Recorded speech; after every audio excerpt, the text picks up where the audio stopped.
Welcome back to the Remember to Live podcast. I'm Corrine. Thank you so much for those who are returning. And if you are new, welcome, welcome, welcome. So grateful to have you here and be part of this community as we explore what it means to live a life and live a life well. There's two things that have recently happened in my life that are influencing this solo episode. So let me bring you up to speed. I recently completed Stanford's Positive Psychology and Wellbeing certificate course, where we really dug into well-being theory, personal economics of happiness, all things related to what I think is important to live our lives. So I'll probably do a whole episode just on that because I've been studying how to live well for over a decade, and there were a lot of new nuggets I pulled away from that, and I definitely want to share the tools with all of you so you can help to improve your life as well. The other thing was just coming from a week in paradise celebrating Kev and Melissa's 20th wedding anniversary, and it was just this week of love and life and celebration. We were surrounded by so many couples who have been together for a long time, so much family and lifelong friendships, just the joy of connection. And it really made me think about the power and the importance of relationships in our life. And this has been a theme not only in my personal life lately, but in all these things that I've been studying and things that I've been watching and things that I've been exposed to, just the real influence our relationships have on our own happiness, our well-being, our longevity. For example, I've been really digging into Harvard's study of adult development, and they talk about how the level of our relationships in our lives and the quality of the relationships in our lives is one of the key indicators to longevity and living well. Relationships is a key component to well-being theory, which I just studied in my class, and how much it influences the happiness that we have and feel in our lives. I read a lot of Richard Carlson. If you haven't heard of Richard Carlson, you should look him up. I love his book, You Can Be Happy No Matter What. He has a whole chapter dedicated to relationships and how we learn to understand each other and how we learn to understand our own thought systems versus other people's thought systems and how to build these strong relationships that really add value to our lives. And as many of you know, reading the top 5 regrets of the dying had a profound impact on my life. And it has even more meaning as I take care of my mother in these years of her life. And one of those top 5 regrets is I wish I would have spent more time with my friends and my family and the people that matter.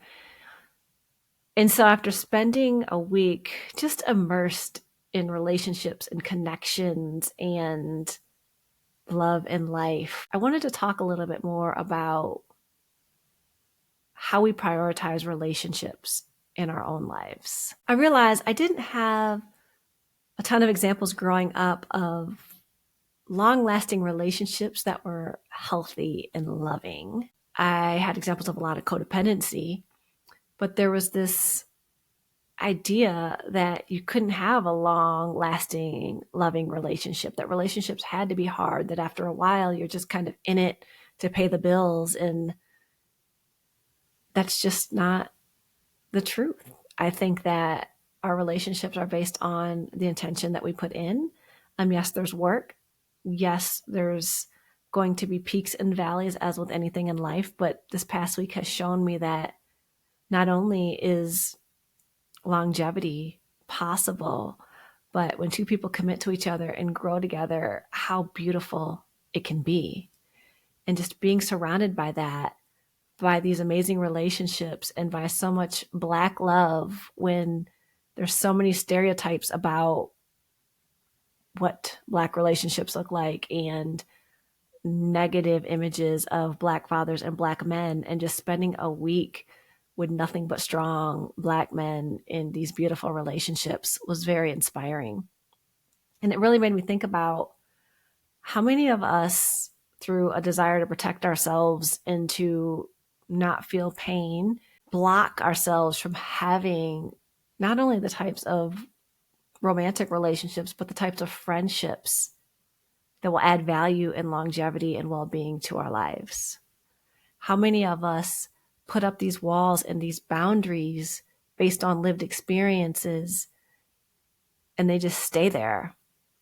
And we miss out on some really beautiful connections and moments in life.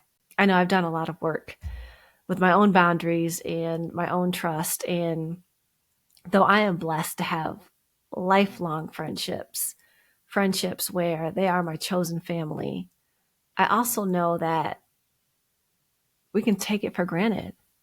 We can take those relationships for granted. We can get caught up in the busy work of living, the idea that we should be working all the time, and the to-do list and the priorities and all the things that we have to take care of. And not only are we putting ourselves last on the list, but we can put those relationships at the bottom of the list too, and then wonder why we're all so miserable. I also feel blessed that as an adult, I've made a lot of new friends. I know that it can be really hard for adults to make new friends, especially in this world of remote work, online communities. Sometimes it feels like you can't make real connections, though some of my best friends I've made working remotely at work took months, years before we ever saw each other in person, but the relationships were real. And I think that's because of intention. When we use intention in how we show up, when we are open to connecting, when we feel safe enough to invite in these new relationships, really beautiful things can blossom. I think really good examples of this recently that I've seen. I don't know how many of y'all watched the Netflix show Live to 100, the Blue Zone special, I think it was. But they went to all these different places all over the world to find out, like, why are these people living so long, and why are they healthier than all of us, and what is the key to living well? And relationships was another really key factor in people all over the world in different environments living these long, happy lives. Watching that show and then watching my mother as she lived with me being her caretaker, and realizing that she didn't have a social life anymore. Most of her really good friends had passed away, and she just kind of sat in the house every day, was one of the reasons that I found a community, assisted living community for her to go to also make sure she was safe as her dementia got worse. But once she got around people again and started making friends and going to lunch and dinner and talking and being social, it made such a difference. Her dementia was rapidly getting worse when she was just sitting at home. But now she's starting to remember little things. And I'm not going to fool myself in thinking that there's going to be a cure. I know what stage of life we're in, but things that she enjoyed, like crocheting, that she couldn't remember how to do before, she suddenly picked up again. Laughter and joy that was not there then. So I'm seeing firsthand what it means to have these relationships in our lives, especially as we get older and we may not be able to be as intentional about our relationships. It also makes me really sad about the state of elder care in this country, which is probably another whole podcast episode that I will get into. But just the joy that I see when I'm at the community and I just take the time to stop and listen and talk and have a real conversation with the other residents. It matters. It really matters. Connection matters in our lives. And it's something that I think we should be very intentional about, not only in our own lives, but just as we go throughout our day. The impact that eye contact and a smile and a hello and a how are you and a genuine interest in another human being can have on that person's life can be pretty profound. So I just wanted to take a few minutes to really talk about relationships and remind you how important they are in our lives. And if you take anything away from this episode, it's prioritize the relationships in your life. Prioritize your friends and your family and the people who fill your cup. And I'd say, like, put it in the calendar, because we all know if it's not in the calendar, it doesn't exist.